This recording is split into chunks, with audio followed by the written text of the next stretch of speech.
सप्तम स्थान में शुक्रदेव। सप्तम स्थान का कारक भी बोला जाता है शुक्रदेव को। और यहाँ पे सभी विद्वानों ने अच्छे और बुरे दोनों परिणाम बताए। अच्छी पत्नी प्राप्त होती, रहस्य से संबंधित या कामुकता से संबंधित कोई अच्छी बातें विद्वानों ने यहाँ पे नहीं लिखी है पुस्तकों में। अपने बल के द्वारा चीजों को प्राप्त करते, सुखी होता है ऐसा इंसान, धनी होता है। और हम लोगों की चर्चा है करक लगन की, तो उसकी पूरी बातें हम लोग इसी वीडियो के नेक्स्ट पार्ट में करेंगे। जय माता की मित्रों, आज चर्चा करते हैं करक लगन में सप्तम स्थान में अगर शुक्रदेव विराजमान हो यानी मकर राशि में, तो आपको कैसे फल प्राप्त होते। तो सबसे पहले तो जो भावाश्रय फलों के अनुसार जो नियम हमने शॉर्ट वीडियो के बना रखे, उसके अनुसार हम आपको अनेक विद्वानों के कोड बताते हैं। लेकिन चूंकि वो कालपुरुष की कुंडली अनुसार फल है और वो बताने का बहुत बार कारण भी हमने क्लियर कर दिया है, प्राय कर वीडियो में करते रहते हैं।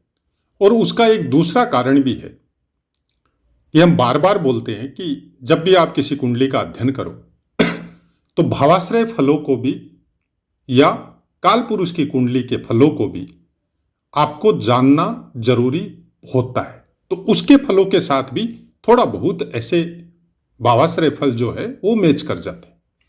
तो उन फलों को जानना जरूर चाहिए, अपनी मेमोरी में उसको सेव करके रखना चाहिए कि किसी की भी कुंडली में जब आप देखो कि शुक्र सप्तम स्थान में है तो किस तरह का प्राणी हो सकता है।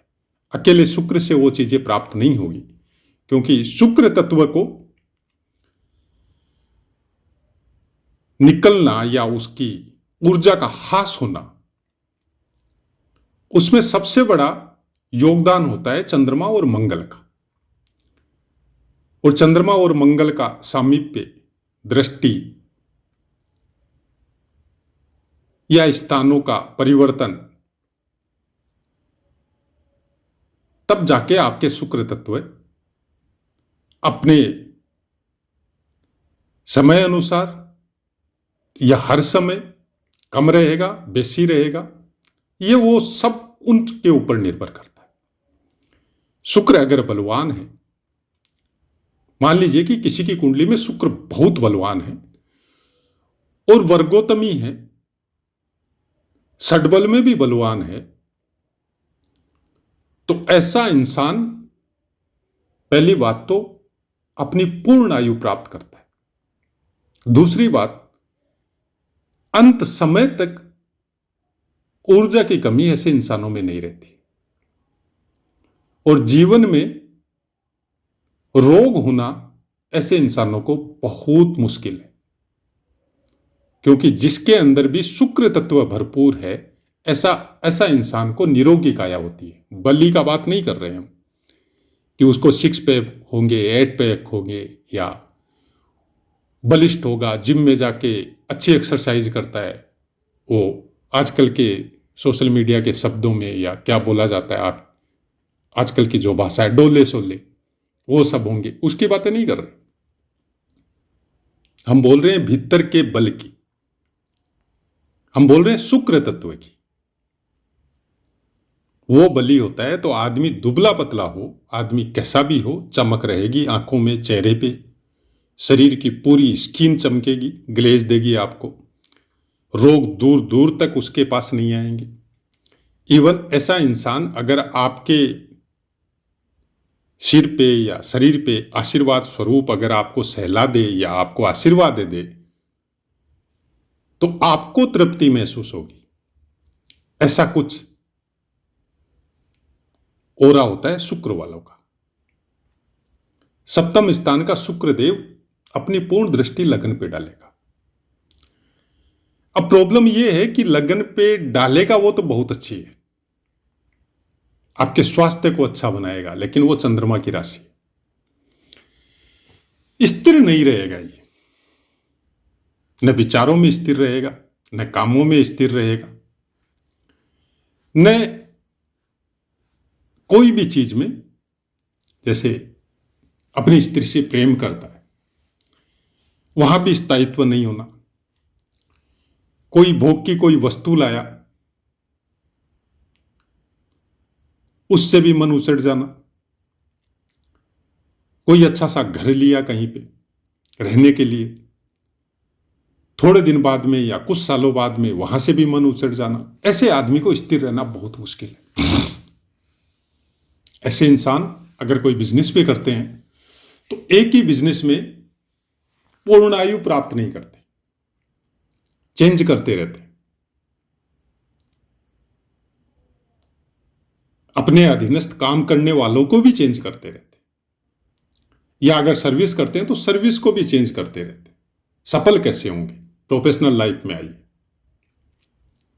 क्योंकि प्रोफेशनल लाइफ में आपके लगन की दृष्टि वाली जो चीज है वो वहां जाके रेमेडी बन जाती है।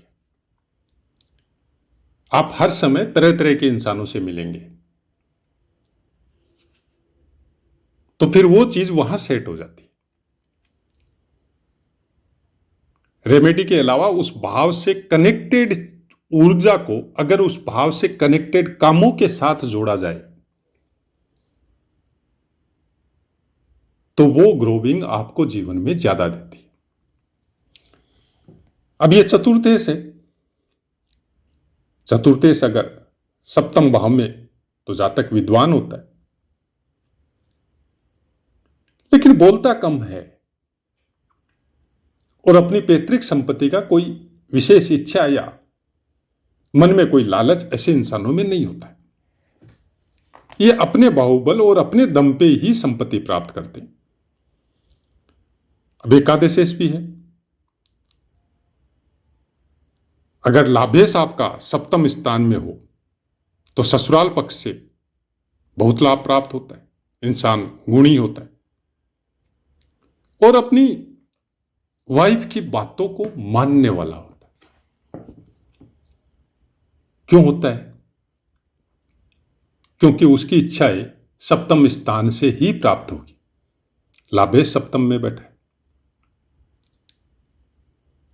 अब चाहे लाइफ पार्टनर हो चाहे बिजनेस पार्टनर हो, दोनों की बातें मानेगा। क्यों मानेगा? क्योंकि ये पहले ये देखेगा कि इससे हमको लाभ क्या हो रहा है। ये ऐसे नहीं मानेगा, ये अपने लाभ को देखेगा। बिजनेस पार्टनर है तो उसके दिमाग से, उसके बुद्धि चातुर्य से बिजनेस बहुत अच्छा ग्रोविंग कर रहा है तो उसकी बात को मानेगा, क्योंकि ये सुखी रहना चाहते हैं, ये आनंद में रहना चाहते हैं, ये अपने में मगन रहना चाहते हैं,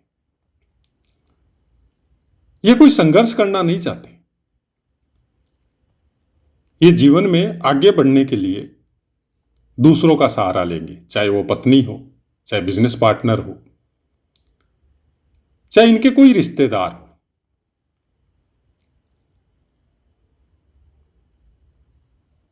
ये अपने औरों के द्वारा या अपनी ऊर्जा के द्वारा सामने वाले को हिप्नोटाइज करते हैं। कम बोलेंगे, लेकिन जो बोलेंगे उससे सामने वाला इनकी चरण वंदना करेगा और ये उस ऊर्जा को सामने वाले को हिप्नोटाइज करके जीवन भर उससे काम लेंगे। अब सप्तम स्थान में बैठा है तो सप्तम स्थान से कनेक्टेड आदमियों से काम लेंगे। लाभेश है तो अपने लाभ प्राप्त करेंगे। कहां से प्राप्त करेंगे? सप्तम स्थान से प्राप्त करेंगे, लगन से करेंगे। लगन तो आप खुद है। इसका मतलब आपका शरीर या चेहरा आपका ग्लेज मारेगा, आपकी आंखों में कुछ विशेष इस तरह का इफेक्ट होगा कि सामने वाला या तो भ्रमित हो जाए या आपका दास बन जाए। आपको देखने मात्र से सामने वाला आपके पास आने की कोशिश करेगा, आपसे बात करने की कोशिश करेगा। ज्ञान की मात्रा या प्रेम की मात्रा भरपूर होगी। ऐसे इंसानों में गुस्सा नहीं होता है। ऐसे इंसान धीरे बोलेंगे, कम बोलेंगे, लेकिन बहुत अच्छे से, प्यार से, सामने वाले के साथ गले मिलके मित्रवत व्यवहार करके उसको अपना बनाएगी। सामने वाले को ऐसे लगेगा कि ये हमारी बात मान रहा है, चाहे वो बिजनेस पार्टनर हो, चाहे वाइफ हो, चाहे प्रेम संबंध हो, वो भी है, क्योंकि वर्तमान समय में तो ये सब लाइफ पार्टनर से ज्यादा अहमियत रखते हैं। लिव इन रिलेशनशिप एक नया, ये 10-15 साल में ज्यादा फेमस हुआ है ये डायलॉग। तो उस क्षेत्र में भी ऐसे इंसान जा सकते हैं, लेकिन अपना फायदा देख के जाएंगे, अपना सुख देख के जाएंगे, अपना लाभ देख के जाएंगे, ऐसे नहीं जाएंगे। मन के निश्चल हो सकते हैं, प्रेम बहुत अच्छा करेंगे, लेकिन साथ साथ लाभ भी देखेंगे। मन पे कंट्रोल रहेगा, लाभ वाला भाव ज्यादा रहेगा। हानि और लाभ पहले देखेंगे, किसी भी रिश्ते में बंधने के पहले ही कैलकुलेशन कर लेंगे। बाकी ग्रहों का इफेक्ट हम बराबर बोलते हैं कि एक किसी ग्रह से पूर्ण कुंडली का अध्ययन नहीं होता है, लेकिन इन फलों को जानना जरूरी है। कमजोर है, वर्गोत्तमी है, लग्न के एकदम समीप अंशों के साथ विराजमान है, षड्बल में बलवान है, तो ये सब फल आपको देखने को मिलेंगे, लेकिन इसमें ऐड और लेस होने की संभावना बाकी ग्रहों की वजह से ज्यादा रहती। अब शनि की राशि में तो शनि देव का एस्पेक्ट कहीं से आ रहा है, कहीं से कोई युति बन रही है, उनका प्लेसमेंट कहां है, वो सब चीजें आपको देखनी पड़ेगी। दृष्टि संबंध होना शनिदेव का शुक्र के साथ प्राय कर ठीक है, लेकिन केवल शनिदेव की दृष्टि आ रही है, तब थोड़ा अलग वे में जा सकते, थोड़ी अलग ऊर्जा का रूपांतर इनके अंदर हो सकता है। एक समय में ये काम को तिलांजलि दे सकते हैं और पूरी तरह योग में जा सकते हैं। बाकी कोई प्रॉब्लम नहीं है, ऐसा भी नहीं है कि सन्यास लेंगे ना, ऐसा कुछ नहीं करेंगे, लेकिन एक समय आएगा जो सनातन धर्म में जो परिपाटी है, जैसे वानप्रस्थ आश्रम, सन्यास आश्रम, गृहस्थ में रहते हुए वो सब चीजों को फॉलो कर सकते। एक समय बाद में काम भोगों की ज्यादा इच्छा नहीं, ईश्वर का नाम लेना, पुराण या शास्त्रों का अध्ययन करना, लोगों की सेवा करना, घूमना, अच्छे स्थानों का भ्रमण करना, प्रकृति के साथ समय बिताना, प्रायकर अच्छे शुक्र वालों की ये हॉबी होती है। ये जब घूमने फिरने भी जाएंगे तो प्रकृति से कनेक्टेड स्थानों में जाएंगे। मंदिर और देवालय की कोई शर्त नहीं होती, ये जहां निश्चल निस्तब्ध वातावरण, अच्छी प्रकृति हो, पेड़ पौधे, पशु पक्षी, मूक रहना और महसूस करना, ये इनका व्यक्तित्व होता है। अच्छे गानों के शौकीन या खुद भी संगीतकार हो सकते हैं। वाद्य यंत्रों की ध्वनि इनको आंदोलित करती है, इनकी ऊर्जा को स्फुरित करेगी। तन्मय होके सुनेंगे या खुद भी बजा सकते हैं, क्योंकि जिनका भी शुक्रदेव अच्छा होता है वो लोग प्राय कर संगीत में बहुत गहरी रुचि लेते हैं, खुद भी संगीतकार हो सकते हैं,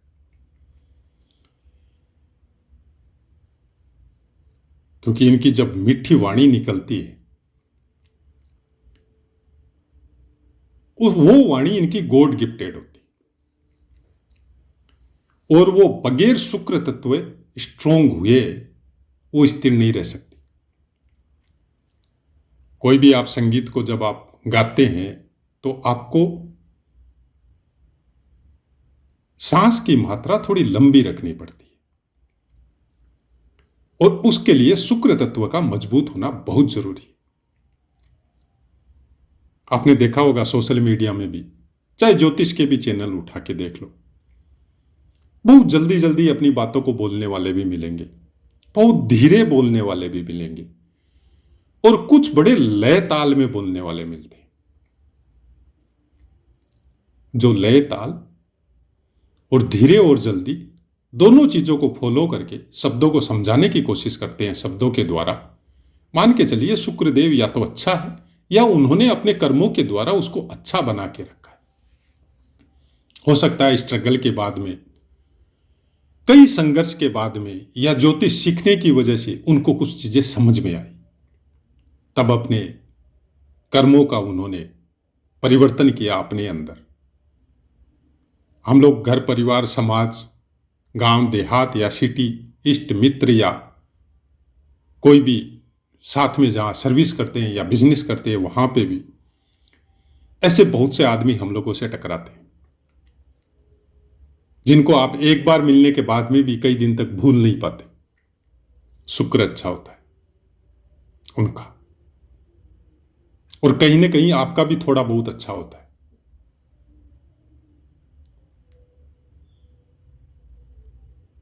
आपको देखने मात्र से, दूर से देखने में आपके चेहरे के ऊपर खुशी नजर आए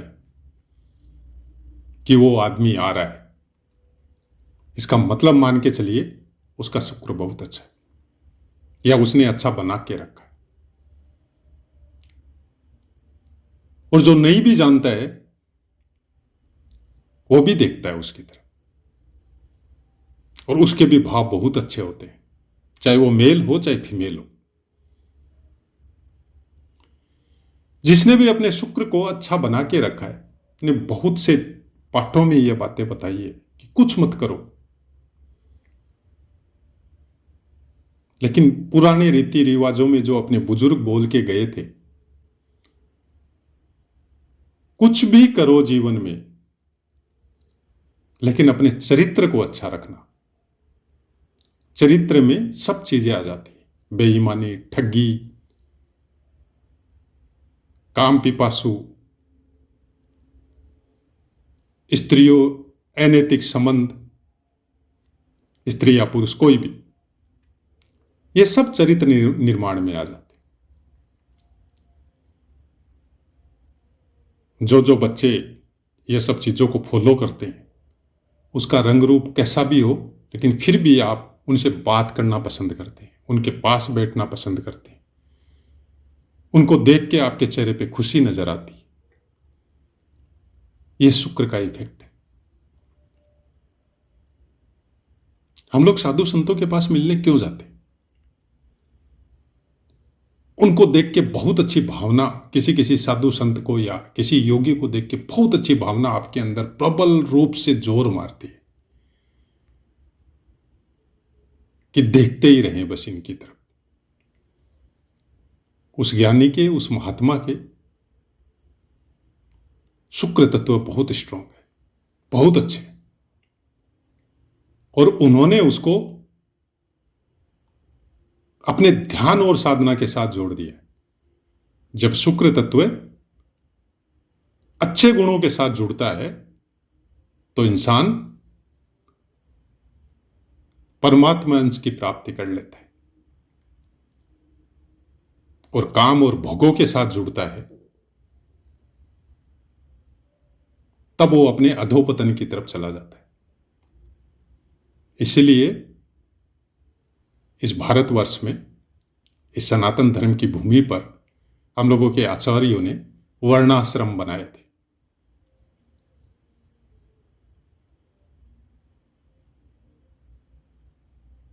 बचपन से लेके अंत तक